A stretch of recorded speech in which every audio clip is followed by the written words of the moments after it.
भूवैकुंठ पंढरपूर येथे आषाढी निमित्त 15 ते 20 लाख भाविक एकत्र आल्यामुळे प्रशासनावर मोठा ताण आला होता।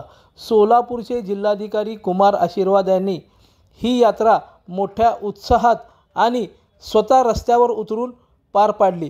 ते जातीने दुचाकीवर फिरून आणि स्वतः वेळप्रसंगी बोटीमध्ये फिरून त्यांनी यात्रेवर नियंत्रण आणलं आणि प्रशासनाचा वचक बसवला होता।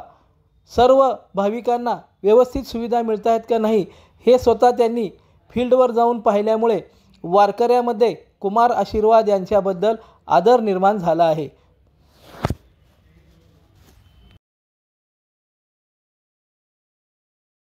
लोकदर्शन मराठी चॅनलला सबस्क्राइब करा, बेल बटनला क्लिक करा व लाईक करायला विसरू नका।